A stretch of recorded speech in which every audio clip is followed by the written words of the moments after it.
Estamos de volta com o programa Consciência Humana, um programa para mentes inteligentes, corações livres e pessoas apaixonadas pela ideia de mundo melhor, sempre lutando pelo bom, pelo justo, pelo melhor do mundo, mais que um programa, um gesto de amor e fé na inteligência humana, programa Consciência Humana, toda semana aqui na TV Assembleia, canal 16, desde o dia 30 de julho de 2007, nesse ano falando aí das biografias dos nossos mestres, nossos professores. E essa semana a gente recebe de forma especial o professor de Física, Franklin Rinaldo, Riverino, vascaíno. É o homem da NASA. Como é que vai, Franklin? Tudo bem, é um prazer. É uma honra muito grande estar aqui no teu programa que alcança muita gente, né? E trata a coisa de forma consciente, né? E para mim é uma honra muito grande fazer parte dessa história também, né? Porque você está fazendo história. Como é que começa a vida do Franklin como professor, ou antes de ser professor tem alguma coisa aí? Bem antes de professor, tem muita coisa ainda, né? O aluno sempre pergunta a gente, professor, você sempre quis ser professor? Aí eu costumo dizer que não, nem me passava pela minha cabeça ser professor, né? Eu sou filho de professora, né? Professora aposentada pelo Estado, pela Prefeitura, mas não me passava pela cabeça ser professor, né? E como ela foi professora num período muito difícil, né? Década de 70, 80, 90, onde o professor de fato sofria muito, né? E não passava pela minha cabeça, nem da dela, né? Pelo aquilo que ela passava, ter um filho também professor.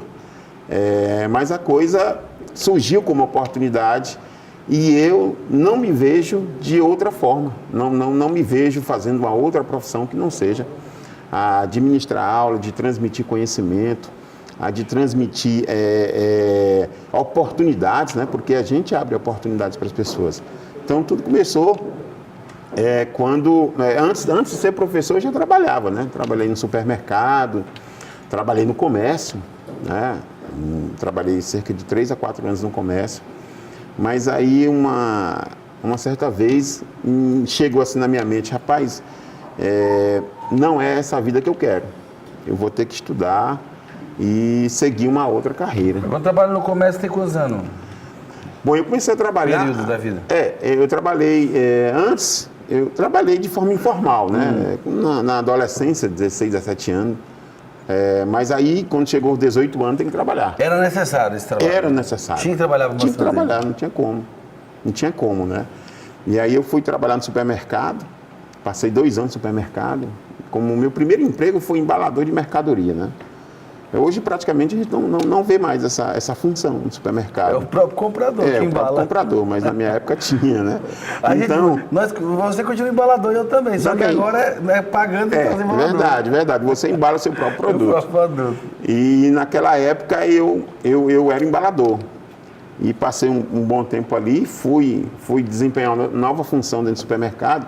E interessante, Elielso, que eu sabia fazer de forma muito bem organizada.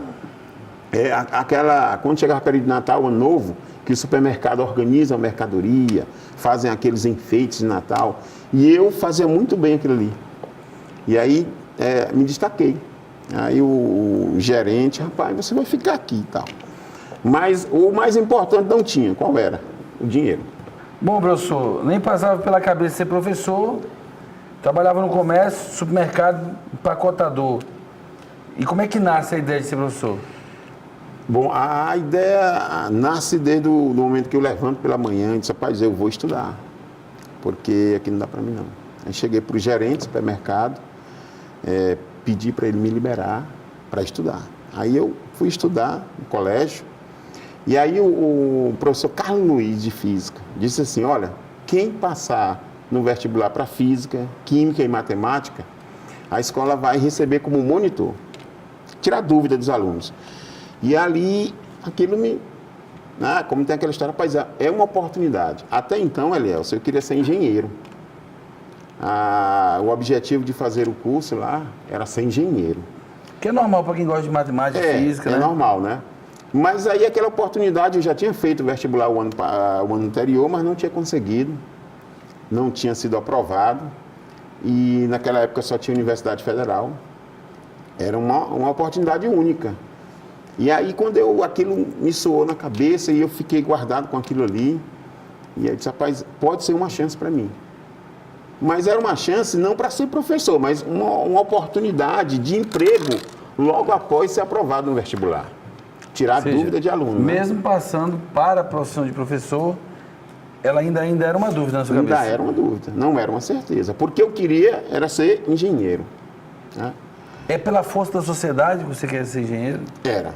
Tipo assim, eu vou mostrar que eu posso. Era. Porque até então, naquela época, engenheiro, médico, advogado eram as profissões que se destacavam, né? Então, né, nada mais do que, ser engenheiro é... Buscar engenharia. Não é isso? E então, eu passei no vestibular para física e eu coloquei lá, né, primeira opção física. E aí eu me lembro como se fosse hoje, eu estava fazendo a matrícula, eu passei em primeiro lugar para física.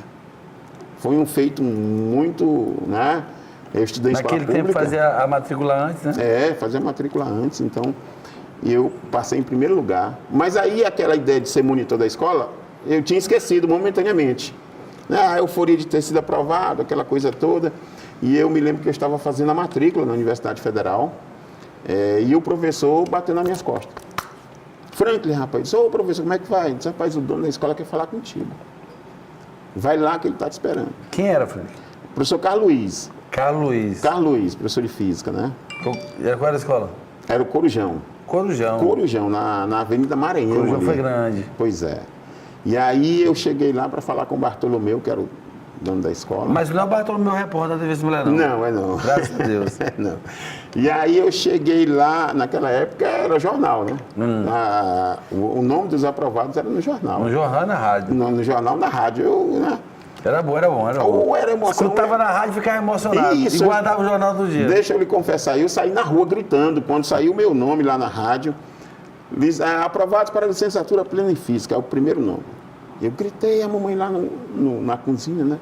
Passou, Frank, eu passei, aí começou a chover, eu saí na chuva. Pra quê? Rapaz, comemorando. Ela perguntou, não, pra que tu passou? Perguntou. Ela já sabia? Não, sabia não. Pra quê? Para física. Ela, meu filho, que bom e tudo e tal. Porque naquela época, o filho do pobre, entrar na universidade já era lucro. Muito lucro. Só tinha Universidade Federal, não tinha o ESP, não tinha outra instituição, era aquela. Então, entrar já era algo muito grande, entendeu? E aí, quando é que se consolida? Você falou aí desse momento que nasce. Como é o momento que você percebe? Não, eu sou professor, eu não estou só apenas professor. Depois que a escola me contratou, de fato, para me tirar dúvida, mas eu tirava dúvida do aluno, mas ainda não tinha, né, aquela encarnado, digamos assim, professor. Ela surgiu depois que o colégio abriu uma filial em outro estado e me mandou para lá. Você foi o primeiro para outro estado da aula? Foi, primeiro da outro estado, lá no Tocantins. Ó. Passei 6 meses lá e eu nunca tinha estudado tanto na minha vida como eu estudei nesse período. Porque eu tinha agora 2 coisas a fazer. Primeiro, aprender para depois repassar isso para o aluno.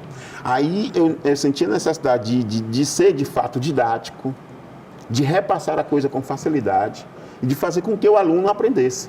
Aí sim, digamos assim, a profissão... A ideia consolidou. Pronto.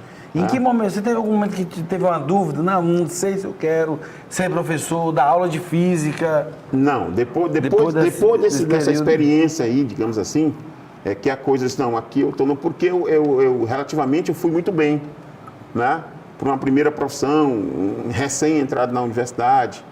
Então, quando eu decidi voltar, porque eu fui para longe de casa, dos amigos, familiares, quando eu voltei, quando eu quis voltar, e o Bartolomeu, dono da escola, não, rapaz, nós precisamos de você aí, não tem outro professor, e você foi muito bem. Então, a coisa deslanchou. Bom, Franklin, você começa como empacotador do supermercado, no comércio, muito novo, tem necessidade de trabalhar. A mãe era professora, mas não pensava em ser professor. Começa como monitor e mesmo assim resiste à ideia de ser professor. Começa a fazer o vestibular, resiste à ideia de ser professor. Mas chega um momento que não tem jeito. O Franklin é professor. É professor. E quando o Franklin decide, eu sou professor, o que vem à sua cabeça que lhe ajuda a consolidar a ideia? O que ajuda é justamente a satisfação do aluno. Quando a gente percebe que o aluno está aceitando bem a minha forma de trabalhar, a didática, quando a gente percebe que alunos começam a entrar na universidade, a conquistar o sonho, a ser aprovado em vestibulares e depois retorna para agradecer, aí você diz, não, eu estou no lugar certo. Eu estou seguindo o caminho certo, né? Porque todo professor fala, e isso é fato. A satisfação do professor é quando o aluno consegue alcançar o objetivo e ele retorna, professor, muito obrigado. Porque se não fosse as Você voltou até essa escola? Voltei. Disse obrigado. Voltei. Pronto, o Carlos Luiz, professor esse que me indicou, eu voltei e disse, professor, muito obrigado. De fato, o senhor foi decisivo, né? Hoje, alguns professores são colegas de trabalho. Né? Seu filho seria sem professor? Seu filho seria professor sem problemas hoje? Seria. Seria? Seria. Frank, não seria um obstáculo para isso? Não, não. Porque... Então, está melhor ser professor agora que antes? Tá. Tá? Tá. Eu acho que Tem muita gente reclamando aí. Não. Eu acho que quem reclama de situação isolada, aqui e acolá. Mas eu acredito que a nossa profissão, ela tem avançado. Ela pode progredir muito mais. Eu tenho uma frase, Elielso, que eu uso e que eu gosto muito de repetir. Sabe qual é? É que a gente tem que buscar sempre o progresso, nunca a perfeição. Porque o progresso não para, né? Não para. Então, quando você a perfeição não existe. Não existe. Entendeu? Isso de verdade, mas na cabeça de alguns ela existe. Entendeu? Então, quando você progride, seja ela em várias camadas da sociedade ou várias fases da sua vida, quando você progride, então você passa a verificar que aquilo que você está fazendo é uma coisa correta. Não importa aquilo que você faz. Se você está progredindo, então você está indo bem. Você é professor de física. Física. E como é que é trabalhar uma disciplina assim tão especial, cheia de contradições, né? de acontecimentos, de descobertas, de contribuições com a humanidade? De fato, ela fascina, mas ao mesmo tempo ela afasta. Por quê? Ela fascina porque a partir do momento quando você consegue colocar na cabeça de alguém que determinado fenômeno faz parte da tua vida, do cotidiano, quando você olha para o céu, por exemplo, eu sou fascinado por astronomia, né? Os astros. No dia 20, agora vamos ter um eclipse total da Lua. Então, quando o pessoal começa a visualizar aquilo, e aí a física começa a ser, de fato, mostrado de forma real para a pessoa, então ela começa a sentir fascínio. Mas aí, quando ela passa a estudar teoria, a fazer cálculos, a tentar demonstrar, aí ela foge um pouquinho. Será que o homem foi à Lua de verdade ou é mito essa história? Pelo que eu sei, pelo que eu estudei, o homem foi à Lua 11 vezes. 11 vezes? 11 vezes. 6 pisaram na Lua. Entendeu? 6 pisaram na Lua. Por que o pessoal diz assim, por que só foi há 40 anos atrás e não vai mais agora? Por quê? Já que a tecnologia é mais avançada, o homem está mais corajoso. Frank, a Terra é redonda ou plana? Rapaz. O pessoal que pergunta. Fazendo essas perguntas, tem gente afirmando coisas. Eu perguntar para pessoa difícil. Recentemente, agora, parece que um pessoal terraplanista, né? Contrataram um navio. Diz que vão chegar lá na barreira do mar. E vai cair. Vai cair. Segundo eles, eu não sei quando, mas... Mas, enfim, são essas coisas que fazem com que a física seja ao mesmo tempo fascinada e desafiada. Bom, a gente está conversando com o professor Frank, ele está aqui nesse primeiro momento, batendo papo, e aí eu desafiei, brinquei aqui um pouco com ele sobre algumas perguntas que nós temos aí já prontas, né, pela sociedade, que se faz em Facebook, Instagram. No próximo bloco eu vou apoiar mais nessas questões da física, que é para a gente brincar um pouquinho. Nós vamos ali para um rápido intervalo e já a gente volta aqui para saber se a Terra é plana ou se ela é redonda mesmo. Tá certo. Os avanços tecnológicos nos permitem conhecer, a pequenos passos, os mistérios do universo. Missões espaciais, satélites, sondas e telescópios de ponta, entre outros diversos aparatos com que os cientistas trabalham para observar o espaço e trazem constantemente novidades sobre o que está além do nosso planeta. Entre diversas descobertas anunciadas nos últimos anos, nós aqui do Universo Curioso selecionamos algumas descobertas para mostrar como o espaço não para de nos surpreender. Conheça agora as últimas descobertas feitas no espaço.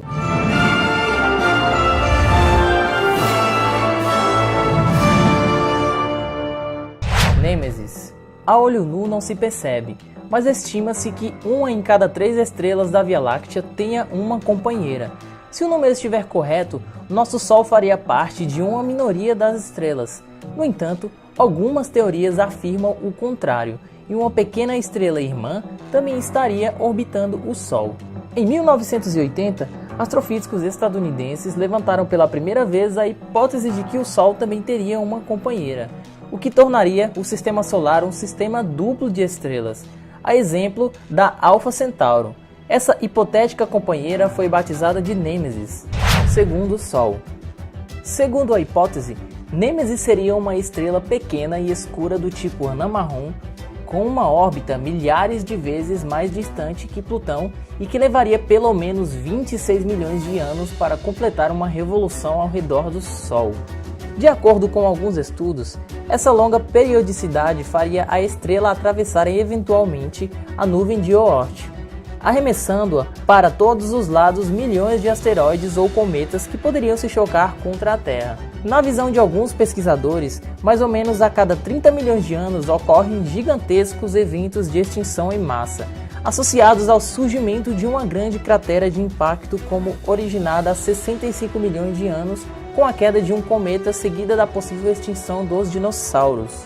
Para os defensores da teoria de Nêmesis, essa seria uma das evidências de sua existência, mas a ausência de um campo gravitacional inequívoco ou crateras marcantes fez com que a possibilidade da existência do segundo Sol permanecesse apenas na teoria. Sedna. Após a descoberta do planeta anão Sedna, em novembro de 2003, a possibilidade da existência de Nêmesis foi novamente levantada. Para o astrônomo estadunidense Michael Brown, autor da descoberta, a órbita de Sedna é uma incógnita ainda sem explicação concreta. De acordo com Brown, o planeta anão está em um lugar que não deveria. Sua órbita não o coloca próximo o suficiente para ser afetado pelo Sol e nem afastado o bastante para ser influenciado por outras estrelas conhecidas. No entender de alguns pesquisadores, essa estranha órbita poderia talvez ser justificada pela presença de um objeto com massa entre 3 a 5 vezes a de Júpiter. Devido ao tamanho, esse hipotético objeto não seria observável no aspecto visível, mas emitiria grande quantidade de radiação no comprimento de onda infravermelho. Telescópio WISE.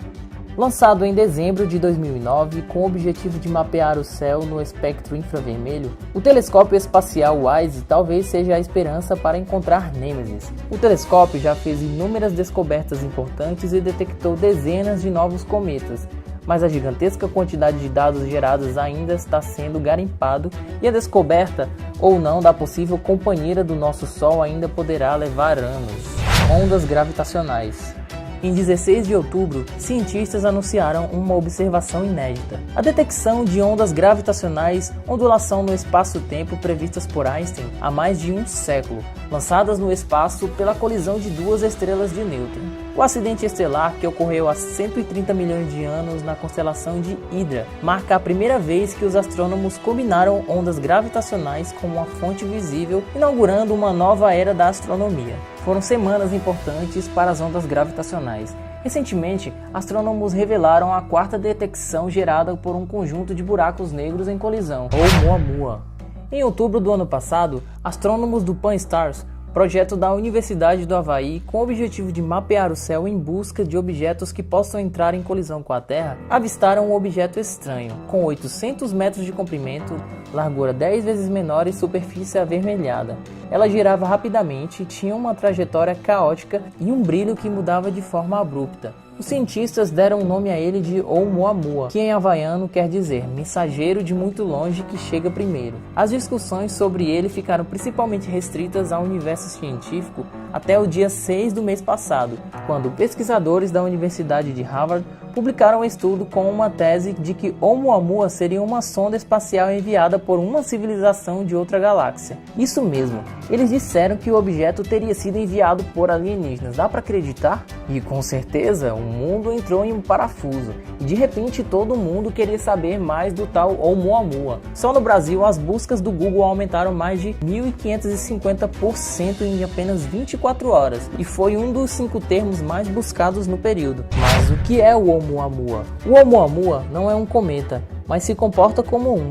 Isso porque um cometa é um corpo celeste congelado que, quando aquecido pelo Sol, desenvolve uma atmosfera e uma cauda de um material volátil vaporizado. À primeira vista, os cientistas acharam que ele era um cometa, mas sem encontrar a tal da cauda. Eles supuseram que se tratava de um asteroide. No entanto, sempre que acelera, uma cauda pode ocorrer, embora não seja visível dos telescópios. O que significa Oumuamua? Como explicamos, o Oumuamua significa mensageiro de muito longe que chega primeiro em havaiano. E ele de fato veio de muito longe. Por causa da sua alta velocidade, ele veio de fora do sistema solar, onde está o Oumuamua. Desde janeiro de 2018, o Oumuamua não é mais visível por telescópios mesmo no espaço.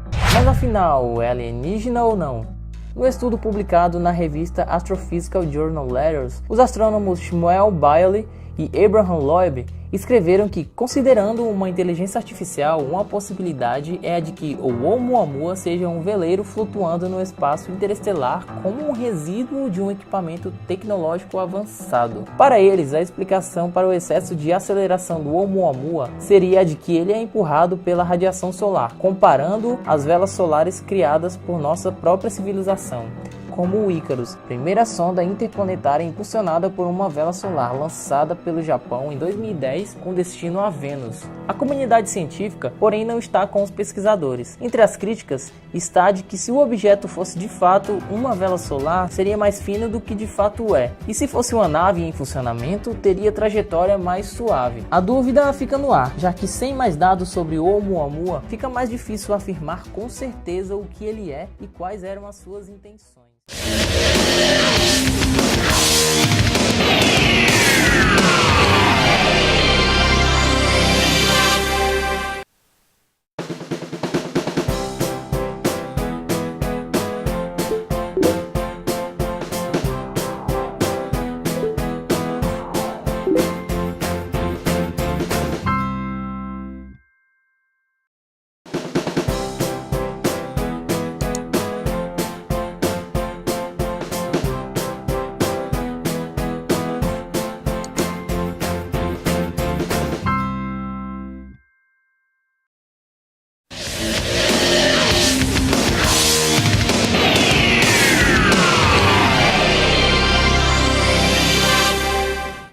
Bom, estamos de volta com o programa Consciência Humana.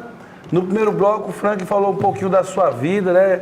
Ele que diz que admite que o filho possa ser um professor hoje, ele é filho de professora, começou trabalhando no supermercado como empacotador, trabalhando no comércio, depois decidiu que tinha que dar um avanço na vida, não sabia bem o que queria, foi estudar e foi fazer física. E mesmo ainda na época que fazia física, ele tinha uma certa dúvida se aquele era o caminho, até que de forma natural a vida vai seduzindo e a profissão de professor vai chegando, e ele hoje é esse grande professor reconhecido em Teresina como grande professor de física. E a gente abordou ele com relação a algumas questões aí dos astros, da Lua, da Terra, do universo. O universo é o grande campo de estudo da física, né, Isso. Frank? O universo, ele fascina. Não é à toa que você gosta tanto de astronomia. É verdade. Né? O meu mestrado é em astronomia, né?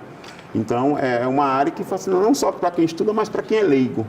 Né? Quando você olha para o céu, você fica admirado com aquilo ali. E por que que o homem tem que olhar para o céu? O homem antigo olhava para o céu pela sua própria sobrevivência. Era mais bonito também, né?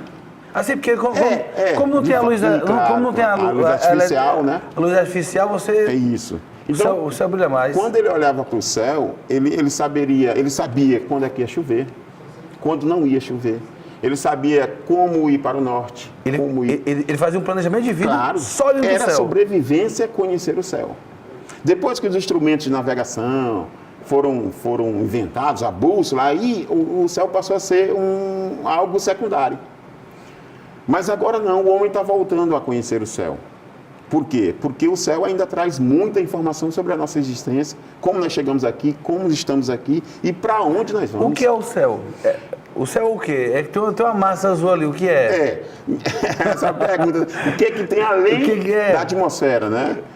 Nós não sabemos Aquela ainda. massa azul é uma barreira? Nós não sabemos é o quê? ainda. Não, o céu azul devido à refração da luz, né? Ali é a refração da luz. Refração da luz que só chega, a luz são refratada na atmosfera e só chega aos nossos olhos o tom azulado. Então a gente... o pessoal pensava que tinha uma porta ali. não tem isso, não. Como é que o universo começou, de acordo com a física e o Frank? Sabe como é que eu ensino? E existe uma certa briga entre a ciência e a religião. Sabe como é que eu ensino? Eu ensino assim, olha, Deus disse que nasça o universo. Aí apareceu o Big Bang. Puf. E aí o Big Bang começou a aparecer as 4 forças do universo e tal, aquela coisa toda. Então, eu em vez de separar 2 coisas, eu faço unir. Então foi a vontade de Deus que criou o Big Bang. Então deixa eu fazer uma pergunta aqui, tá? Vamos supor aqui, tá bem aqui o Big Bang aqui, né? Isso. Aí tem uma explosão. Isso. Quando tem essa explosão, então algo começa A surgir. a se expandir. Isso. Não é isso? Essa coisa que está se expandindo, ela está se expandindo contra o quê? O que tem aqui que eu estou me expandindo contra? Por isso que ela está expandindo, porque não tem nada contra. Porque se tivesse alguma coisa contra, ela não expandiria. Mas como é que eu posso expandir se não tem nada? Pois para que algo possa expandir, é necessário que haja uma força de expansão. Existe apenas a força de expansão, não a força de retenção. Então vai chegar um momento em que isso vai se expandir tanto que vai bater em alguma coisa? Não, porque a gente não sabe o que é que está lá. Então a gente não tem como dizer que vai bater em alguma coisa que vai ter um fim. A gente não sabe o fim, nós só sabemos como é que começou. Nós não sabemos como vai terminar. Não temos ainda capacidade para mensurar isso. Mas a gente tem tanta... A corrida espacial é tão gigantesca aí. Só para você ter ideia... A China agora, se eu não me engano, colocou um equipamento assim no lado escuro da Lua, não foi? Agora esses dias. A primeira fotografia do lado escuro da Lua não foi feita agora, ela já foi feita um bom tempo atrás. Né? Agora que ela está sendo bem mais... com qualidade melhor, a gente está tendo mais acesso, mas ela já foi feita bem antes, entendeu? Existe outros, no universo, existem outros sistemas parecidos com o sistema solar? Que reúnam assim, condições parecidas? Pois é, essa é uma grande pergunta. O aluno faz mesmo, professor, tem alienígena? Eu estou perguntando como aluno, não sei não. Agora vamos imaginar da seguinte forma, nós temos o sistema solar, que nós temos aí 8 planetas, né? Outros corpos celestes menores, que são considerados asteroides, planetas anãos e tal, aquela coisa toda. Esse nosso sistema solar é apenas um grão de areia em todo o universo. A nossa galáxia, ela é muito grande, mas existem milhões de galáxias. Imagine nós achar que só temos nós dessa forma aqui. Então você acredita em vida fora da Terra? Não necessariamente a vida que nós temos aqui, do jeito que nós somos. Mas alguma coisa deve existir lá. Né? Será que vai ser pessoas iguais a nós? Dois ouvidos, uma boca? Não sei. Nós não sabemos. Mas que é possível ter outra vida além, que não seja do jeito que nós conhecemos, é possível sim. Por que não? Frank, o sistema solar, você disse que é um grão de areia. É um grão de areia. E nós? Nada. Nada? Nada. Pô, nós estamos aqui na televisão falando assim, nada, rapaz. Aí é que tá, né? Quando nós nos achamos muita coisa, aí é que nós provamos que nós somos nada. Porque é aquela frase, né? Quando a gente acha que sabe, é que a gente não sabe. Porque seria muita pretensão do homem achar que num universo tão vasto desse, tão imenso, tão grande, poderia ser alguma coisa. E quando a gente não conhece nem 1% do universo, nós não conhecemos. Mesmo com toda essa tecnologia, né? O Frank, professor de física, assim, além das informações, aquelas que a gente tem, que são óbvias, que a gente consegue comprovar, que está ali comprovada, acredita no que mesmo com relação ao universo? Existem questões paralelas? A física quântica fala aí de algumas questões aí bem complexas. São estudos bem difíceis de você abordar em sala de aula para ensino médio, digamos assim. O que a gente tenta fazer é que o aluno possa, por ele mesmo, buscar algumas respostas. Porque aí nós estamos fazendo o papel de professor. O papel de professor qual é? É colocar a semente no aluno para que ele possa abrir a mente e começar a pesquisar e por ele mesmo encontrar algumas respostas. Esse abrir a mente é a curiosidade? A curiosidade. Porque o homem por si só é curioso, mas ele também é preguiçoso. Você quer alimentar a curiosidade? Claro. Porque é a partir daí que a gente vai ter novos pesquisadores, novos Einsteins, novos Newton, entendeu? Novos filósofos, enfim. É fazer com que o aluno comece a pensar por si só. E, olha, o professor está dizendo aí que existe vida, até eu vou estudar para provar para ele que não existe. Então, daí as descobertas vão aparecer. Porque se não for assim, se a gente só repete o que alguém fala, Franklin, não gera eu conhecimento. pensei nesse novo momento que a gente está vivendo, em que se questiona tanto a filosofia, a sociologia, falam de doutrinação, de escola sem partido, um monte de coisa. Eu pensei que a filosofia tinha problema, mas eu estou vendo que a física vai também. Aí tem tem muito problema com a física também, velho. Porque... O que é que vai ser ensinado? Ó, alimentar a curiosidade é um problema. Claro. Olha, por que o professor alimentou a curiosidade do meu filho? Por que ele não deixou meu filho sabendo só o que estava escrito ali no livro mesmo? Não, porque... Que história de curiosidade é essa? Está doutrinando meu filho, professor Franklin? Não, a ciência, ela não procura dar para o indivíduo uma receita de bolo. A ciência tenta entregar para o indivíduo vários ingredientes.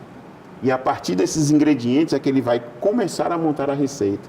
E talvez a sua receita seja diferente da minha. Talvez a receita do aluno A seja diferente da receita do aluno B.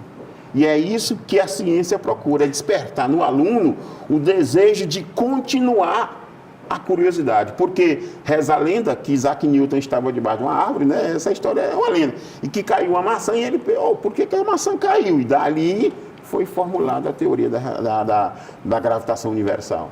Então a gente tenta colocar isso no aluno, pelo menos parte de mim assim. É ele buscar algumas respostas que talvez eu hoje não tenha, mas amanhã ele pode ajudar a encontrar a resposta. As leis científicas podem ser superadas? Podem e devem. E devem. Enquanto são leis, são verdades? Não.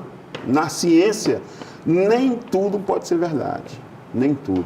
Ela pode ser verdade até um determinado ponto. Daqui a pouco aparece um novo grande cientista e diz assim, olha, até aqui é verdade, mas daqui para cá já tem elementos novos. A ciência trabalha com a ideia de comprovação. Comprovação. A religião trabalha com a ideia de revelação. Isso. Como é que a gente faz esse meu termo aí? Mas vamos lá. Para que algo possa ser comprovado, ele tem que ser revelado. Não é não? Então, se comprova, depois revela-se. Entendeu? Primeiro comprova? Comprova, para depois revelar. Eu não posso revelar algo se eu não comprovar primeiro. Entendeu? Porque revela, mas mostra aí. Se eu não posso revelar algo que eu não sei, então não é ciência. Significa que a religião vem depois da ciência? Não, eu acho que os dois caminham juntos. Porque você só pode buscar uma comprovação se você tiver fé. Acreditar que aquele caminho é correto. Você está me entendendo?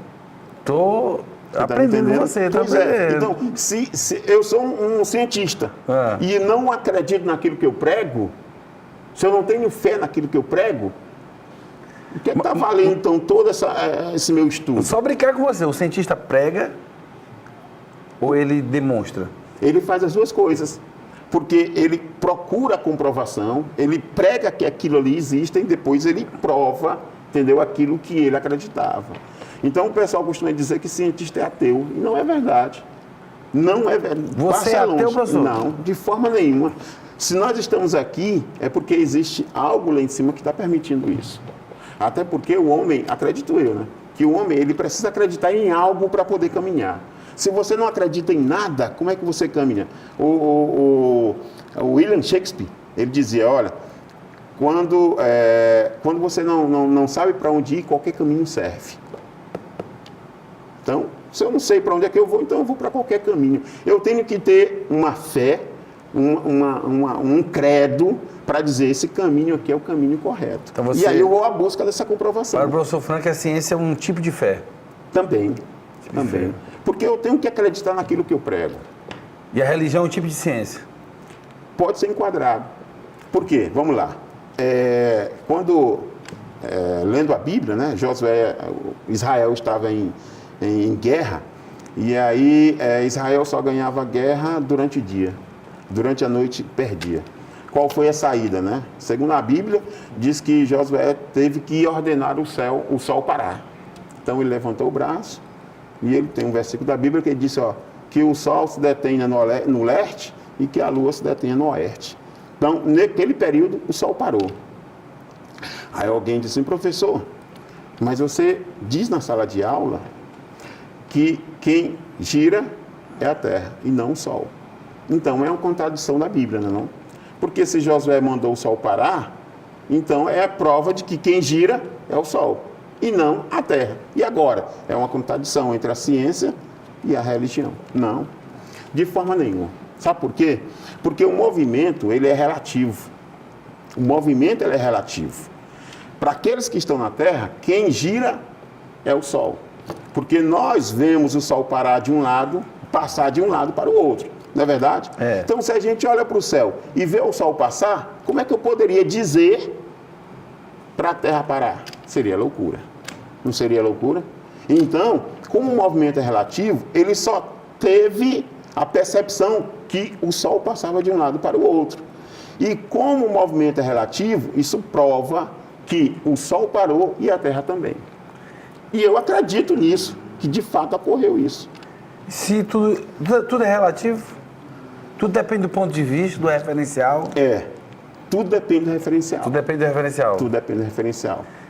Porque Se tudo depende do referencial, não existe então verdade absoluta. não existe a comprovação de que naquele momento algo é verdade, mas que alguém daqui a pouco pode aparecer e dizer, olha, é verdade só até aqui.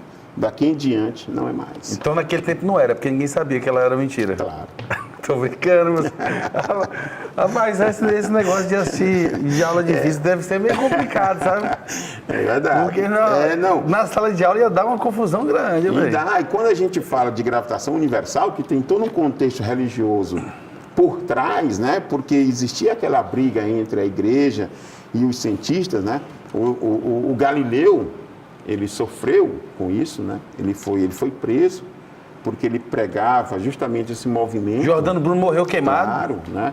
Então, a igreja recentemente Revolução reconheceu. Copernicana, né? A igreja recentemente reconheceu que teve esse problema e pediu até perdão à comunidade científica. por esse erro. Você me fez lembrar, inclusive, da Hipátia de Alexandria, no século IV depois de Cristo. E Hipátia, ela começa a questionar justamente a ordem das coisas. Inclusive, ela questiona Ptolomeu I, né, que dizia que a Terra era o centro do universo. Isso. E ela morre pela intolerância religiosa no século IV. E só no século XVI, com a Revolução Copernicana, você vai ter Galileu, Jordano Bruno, Copérnico, ou seja, Newton, você vai ter muita gente aí fazendo muitos questionamentos.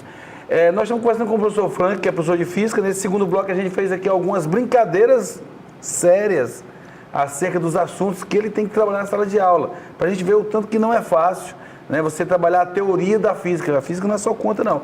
No último bloco a gente está de volta já para unir a pessoa do professor Frank com o professor, né, unir os dois blocos para a gente poder finalizar esse programa. Vamos ali e voltamos já. Esse é o seu Consciência Humana.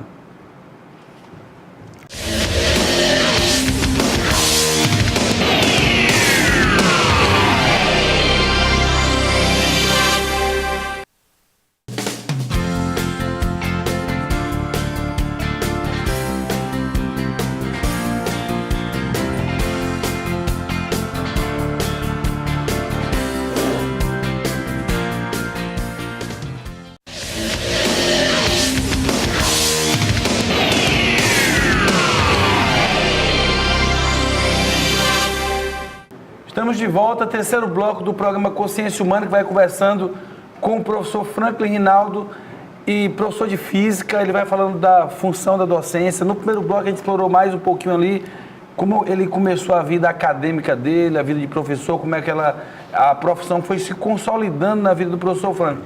No segundo a gente brincou um pouco com ele com os assuntos de física. Professor, a brincadeira do segundo bloco mostrou que não é fácil ser professor de física, porque o pessoal questionava muito, até falei no segundo bloco, que questiona a filosofia, da história, das ciências humanas, mas as ciências naturais também vão enfrentar determinadas barreiras, né, se nós tivermos aí convicções muito fortes em cima do processo de ensino-aprendizagem. É verdade, e isso prova que ser professor não é uma tarefa fácil, não é para qualquer um. Você tem que ter um preparo. Não só um preparo acadêmico, não só um preparo didático, mas também um preparo psicológico. Porque você está lidando com adolescentes, né, dependendo da série, e que alguns pensamentos, alguns conceitos nele ainda estão ainda de forma turbulenta. Então, qualquer comentário que não seja bem colocado, bem adequado para o momento, para a série, pode embaralhar mais ainda. Esse adolescente, ele é intenso, Claro. E ao mesmo tempo ele é volúvel, ele muda Isso. de ideia muito rápido, e ele rápido. gosta de convicções, Claro. gosta de pegar máximas para defender. Isso. Então ele se envolve muito com a discussão. Claro, claro. Então, há alguns conteúdos, como por exemplo esse aí do universo, né, que tem toda uma questão que envolve também a parte religiosa, dependendo do adolescente que está lá ouvindo você falar, então pode criar lá na sua cabeça uma certa dúvida, ele pode ficar meio que querer discordar ou então afirmar, então tem todo um preparo. Então ser professor, não só de física, mas também de história, né, de filosofia, de biologia, enfim, cada conteúdo, a ciência de forma geral, e as ciências humanas e as ciências exatas, a ciência da natureza de forma geral, ela traz algum conteúdo que em algum momento pode Gerar um conflito. Pode gerar um conflito. E o Não professor- precisa chegar no confronto. Claro. O conflito é bom. Claro. A troca de ideias, ela deve existir. Então nós temos que criar uma sociedade crítica. Então nós temos o conflito, que é quando tem duas ideias opostas, Claro. e nós temos o confronto, que é quando essas ideias opostas, em vez de dialogarem, elas se enfrentam, acabando com a convivência. Aí é onde é que entra o professor. Ele deve, de certa forma, administrar o conflito, mas deve evitar sempre o confronto. E aí é onde entra o papel do professor, que com a sua didática, Claro. no seu lugar de professor, Claro. também tem que dar voz ao aluno e entender que o aluno que discorda dele tem todo o direito de Claro. pesquisar, de discordar Claro. daquela opinião. Nem todo Claro. professor aceita a discordância, porque ele se coloca num patamar de superioridade. Aí é que está a grande questão. Mas isso não pode acontecer. Ele deve se colocar no papel de autoridade no aspecto de que ele é o adulto naquele mediar. conflito. Claro. A mediar. Né? Ele não é o dono da verdade, mas ele tem que saber o momento de que, olha, vamos por aqui, o caminho é esse, nós podemos continuar essa discussão uma outra aula, né? Quando vocês pesquisarem, quando vocês começarem a ler um pouco mais sobre determinado assunto, e a gente volta em algum momento falar disso novamente. Professor Frank, algumas perguntas, assim, um bate-bola rápido. Professor Frank, em algum momento chegou a se arrepender? Não. Quis parar com a profissão? Não, de forma nenhuma. Está convicto em seguir a profissão? Sim. Eu não me vejo fazendo outra coisa. Pensa em aposentadoria?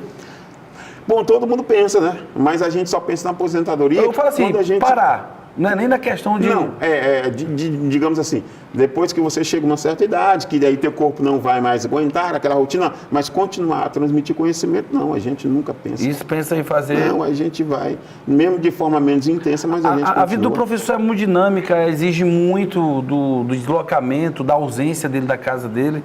Como compartilhar isso com a família, com o filho, com a esposa? Não é uma tarefa fácil, é uma tarefa difícil, onde você tem que administrar não só a sua casa, mas também a sua sala de aula, né? Onde na sua sala de aula você vai ter 30, 40 cabeças que podem pensar diferente e que podem discordar de você, né? E quando você entra no ambiente de casa, onde você agora vai ter filhos, que você tem que preocupar com a educação deles, que você tem que se preocupar em estar presente, onde você tem uma esposa que sempre está ao teu lado, então são dois ambientes diferentes e que você tem que fazer isso de maneira tão habilidosa para que você não possa atrapalhar a tua vida como profissional e atrapalhar a tua vida quanto família, né? Então é uma profissão muito desgastante. Professor Frank, dentro da questão familiar, né, tem aquele ditado, casa de ferreiro, espeto de pau. Você educa os da rua, como garantir que você está educando de casa? Pois é uma pergunta difícil de responder, né? Porque muitas das vezes a gente passa muito mais tempo com os alunos do que com o próprio filho. Entendeu? Então, é algo que a gente tem que buscar a contornar de uma maneira tão eficaz que a gente não possa prejudicar a educação do filho, mas é difícil. Eu falo assim, professor, porque assim, o aluno quando chega para pedir um conselho, professor Frank, eu estou passando por isso, você é sempre amigo, ali dá o conselho, tem paciência, tem essa mesma paciência com o filho? É uma pergunta de fato interessante, né? Eu costumo dizer para o meu filho, Alielson, ele tem 9 anos, uma vez eu perguntei para ele. Tá grandão, hein? Tá grandão. Eu perguntei para ele um dia desse assim, Davi, quem é teu melhor amigo? Aí ele parou, pensou e disse, olha, é fulano, é cicrano, ele foi dizendo o nome dos amiguinhos. Né? Aí eu perguntei de novo, mas Só tem esses amigos? Não tem outros, não. Aí ele foi citando outros nomes. Tal e tal. Aí eu disse assim, e eu sou seu amigo? Aí ele, o senhor é meu pai. Aí eu disse, mas eu tenho que ser o seu melhor amigo. Então, a partir desse dia, depois que eu perguntei para ele, quem é teu melhor amigo, Davi? Ele disse, é o senhor, papai. Então, eu tenho que educar ele de maneira que eu seja o melhor amigo dele e ele seja o meu melhor amigo. Porque amigo é aquele que compartilha alegrias, tristezas, pede conselhos, dá conselho, né? Às vezes, pai e filho é somente aquele pai, faz isso, faz aquilo. Então, se a gente transformar os nossos filhos em amigos, então, com certeza, nós estamos educando ele bem. A relação família-escola, professor Franco, como é que ela pode melhorar? Ela é uma relação distante. É um tabu. É um tabu. É um tabu a se quebrar, né? Porque a família de hoje, ela está muito ocupada em garantir o sustento do que garantir a educação. E aí o que é que ela faz? Olha, eu vou garantir o sustento porque aí eu transfiro a garantia da educação para a escola. Mas a escola sozinha não pode fazer isso. Ela não tem autonomia para fazer isso. Ela não tem condições nem preparo para garantir a educação do filho. Ela tem garantia e preparo para transmitir o conhecimento. Porque a educação é um universo bem maior do que apenas o sistema solar do conhecimento, né? A educação ela vai passar por outros caminhos que apenas a família pode conceder e que a escola não tem como chegar lá. E aí a gente passa por esse problema. A família de hoje ela está buscando cada dia mais o sustento e esquecendo de colocar a educação e transmitindo para a escola, e a escola tem um limitador. Ela tem um limite. As duas instituições são complementares. São. Elas precisam se dar as mãos. Claro. E esse é o problema. Esse é o problema. E como achar essa fórmula? Eu acho que até agora ninguém tem ainda. Eu acho que ninguém tem. Como o professor Frank enxerga a educação no Brasil hoje? Principalmente o lado da ciência. Olha, a gente está vendo aí que países que investem bastante na ciência, investe 5% do seu PIB, 6% do seu PIB. O Japão investe 7% do PIB só em ciência. Não estou falando de educação, só em ciência. O Brasil investe 1,5%. O Brasil investe em educação menos de 10%. Então, como fazer para que o Brasil possa investir mais em educação e mais ainda em ciência? Somente educando o povo. Se ele não educar, ele não consegue. Esse investimento, professor, ele está se referindo ao quê? A salário, a estrutura? É um conjunto de coisas, né? Porque sem um professor que não tem estrutura, ele pode ter o melhor salário do mundo. Ele não vai conseguir.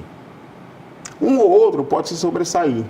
Um ou outro pode ter uma ideia brilhante e com a estrutura que ele está ali, em algum momento, ele pode fazer algo muito bom. Mas como ele tem um salário baixo, então, daqui a pouco ele pode se desmotivar e não continuar com aquele trabalho. O contrário, se o professor tem um bom salário e não tem uma boa estrutura, então ele também não vai conseguir. Logo, nós temos que cuidar das duas coisas. Professor, a quantidade de pessoas que se formam em física, filosofia, história e matemática é grande. Mas parece que os professores são quase sempre os mesmos. O que está acontecendo? Acontece que ele não encontra motivação. Ele não consegue ver naquela profissão que está ali diante dele que eu não vou conseguir desempenhar um bom trabalho, porque eu não tenho uma estrutura adequada, eu não tenho um salário bom. Então ele consegue, na hora que ele vê uma oportunidade de alguém que fornece uma estrutura melhor e um salário melhor, ele foge. Professor, então ele sai fora, né? Eu como um cidadão, me diga, eu tenho que lembrar da escola ou do professor? Agora você me pegou. Lembrar da escola ou do professor. Olha, eu tenho certeza, só para ajudar na pergunta, que tem gente que matricula o filho no Dom Barreto e não quer nem saber quem é o professor. Quer saber da escola. E tem gente que matricula em outras escolas e quer saber quem é o professor. É verdade. Tem uma propaganda que diz, né? Ninguém vai para frente se não tiver um bom professor. Quando a escola tem um bom professor, todo mundo lembra. Todo mundo lembra. Recente, eu estava sentado ali esperando e chegou uma funcionária aqui da TV e foi falar comigo. Olha, você foi meu professor em 2009. Aí eu disse, 10 anos atrás, né? E não dá para me O lembrar. pessoal tá até com a brincadeira aí, 2009, 2019, Aí eu não lembrei. Então, se ela lembrou, é porque eu fui um bom professor, né? Se ela lembrou de mim, é porque eu fui um bom professor. Porque a gente só lembra de duas coisas, de uma coisa por dois motivos. Ou por ela ser muito ruim, ou por ela ser muito boa. É verdade. Não é verdade? E se ela veio falar comigo, é porque eu acho que eu fui um bom professor. Porque se eu tivesse sido ruim, ela olhar para mim, poderia até lembrar, e não, vou deixar ele ali, não vou falar. Então, eu acho que se você tem um bom professor, já é quase que aquilo que você queira conquistar. Professor Frank, como fazer para que os grandes alunos, aqueles que estudam muito, também sonhem em ser professor e não só médico, engenheiro e advogado? Eu acho que boa parte disso passa pela questão salarial. Os bons alunos, eles procuram sempre os melhores cursos daqueles que têm o melhor rendimento. Não tenha dúvida. Por que você procura muito medicina? Porque é o curso que ele rende financeiramente muita coisa e um pouco intervalo de tempo. É pouco intervalo de tempo. Quando você se forma você é médico... Eu acho que não é nem pouco intervalo de tempo, é no outro dia, professor. É verdade. Pegou o CRM, no outro dia está... Você já tem empregos e tal, alguma coisa nesse sentido.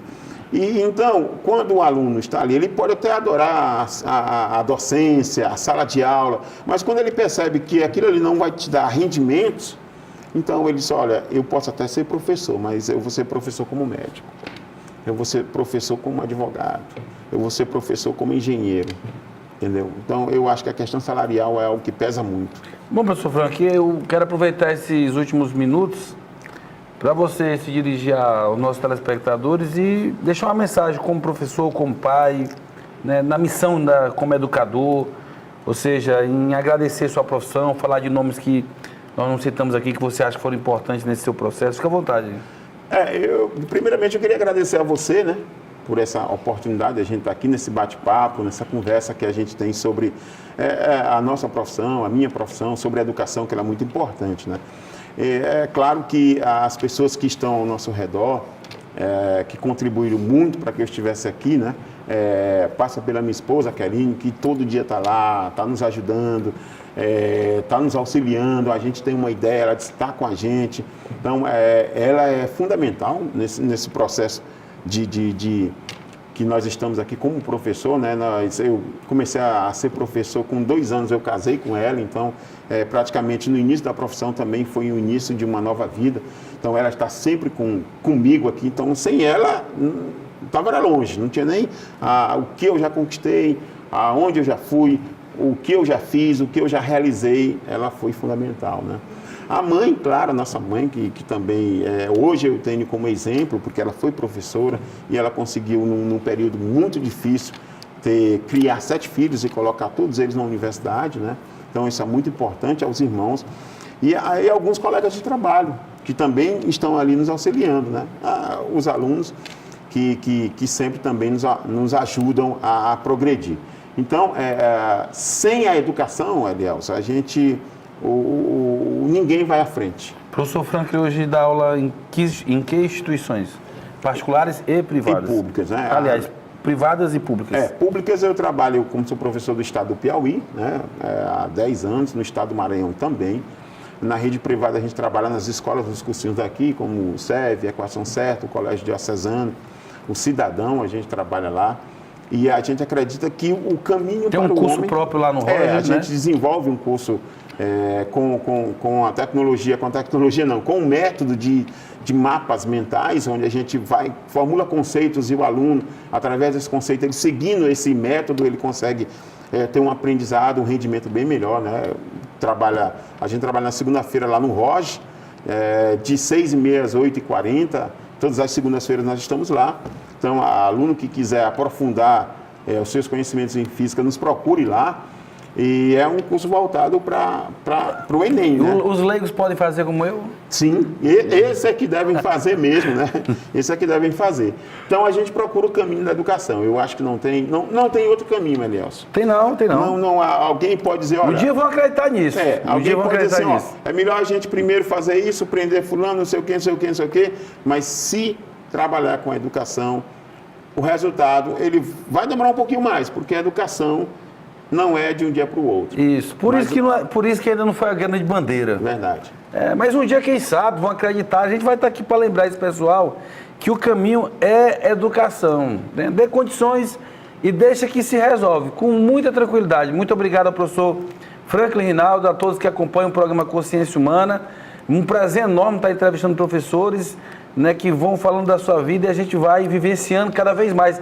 E você que está acompanhando toda semana, está vendo, né, o que é a vida de cada um, como não é fácil, mas como a gente sabe aquilo que a gente está fazendo, como a gente acredita que a educação é o grande caminho. Esse foi o Consciência Humana, o programa para a mente inteligente, corações livres e pessoas apaixonadas pela ideia de um mundo melhor, sempre lutando pelo bom, pelo justo e pelo melhor do mundo, mais que um programa, um gesto de amor e fé na inteligência humana. Até a próxima semana, se Deus quiser.